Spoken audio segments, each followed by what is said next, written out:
All right, so today I have 5 groups that we're going to be in, and you're going to come sit in these locations that I tell you. Are you ready?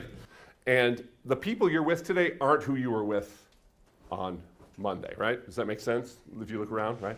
So we're going to kind of take a look back at this a little bit, but with people that didn't go through the experience with you. So there might be some different thoughts and ideas. So if you have your work in front of you, I appreciate that. So just as a quick, kind of a quick refocus here, what we call the period after the Civil War, which we haven't really named yet, it was on your assignment, right, is Reconstruction, right? And this period is really interesting in American history. You could argue that as important as the Civil War was, Reconstruction was more important.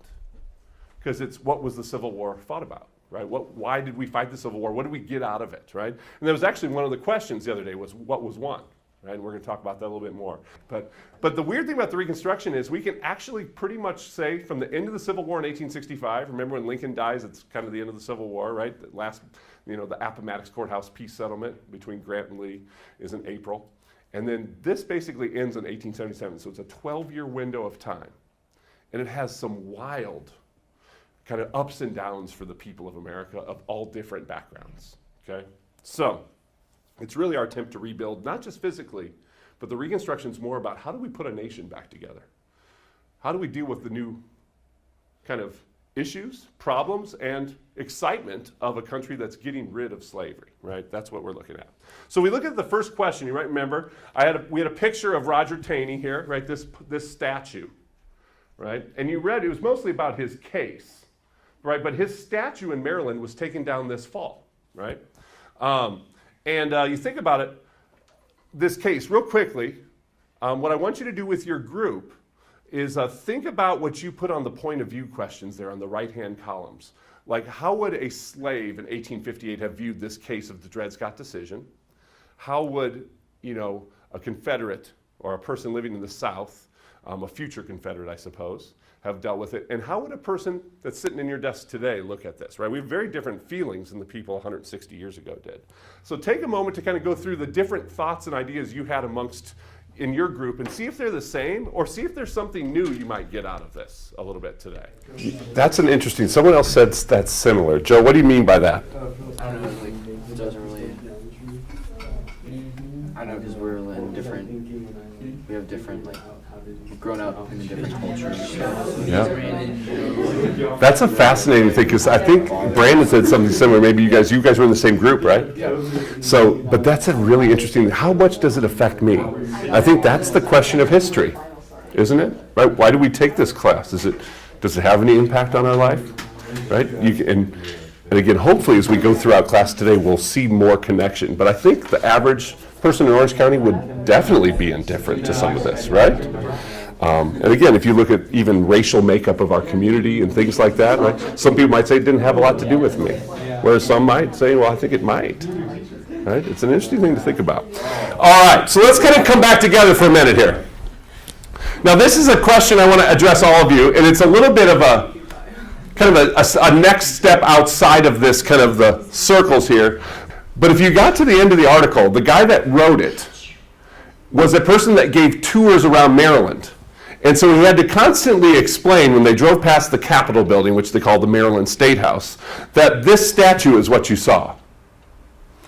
And probably for many, many years, Marylanders just said, oh, that's Dred Scott, not Dred Scott, but Roger Taney, former Chief Justice of the Supreme Court.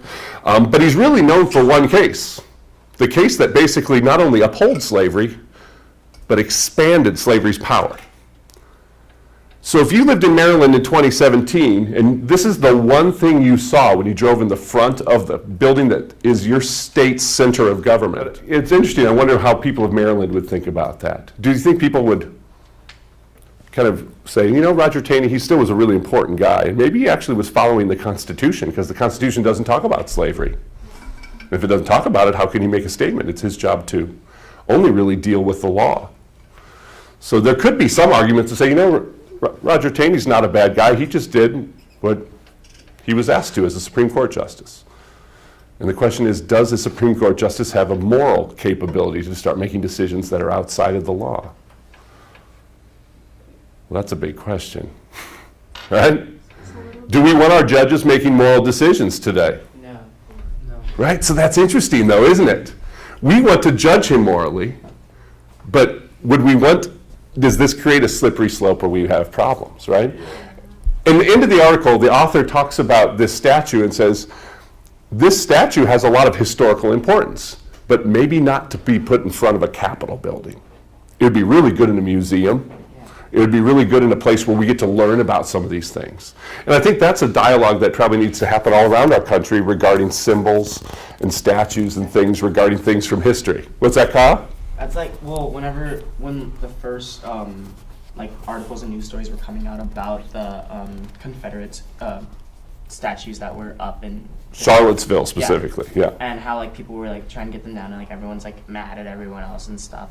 And I like that was one of the first things I said. I was like, we should put them in a museum because like they represent something, and maybe they don't always put our country in a positive light to some people, but they're still like part of our history, so we should still like respect that part of our history. Mm-hmm. But where should that thing be? And a little bit is, why were these things put in place in the first place, too? Is a whole nother question about, but that opens up a whole nother can of worms. But it really, and it gets into this idea that some of you, I think it was Brandon and Joe specifically, and you were in the same group, but you talked about how some people today would say, why do I care about a case that happened 159 years ago, right? But we start thinking about things like this, and there are connections. And there might be anger or frustration or just in general indifference because we think these things don't apply to us. And those are all feelings all Americans are having across our country today, right? Which in general makes history very applicable because of those different thoughts and feelings. All right, now we're going to move to the second question. What was one? Anybody else?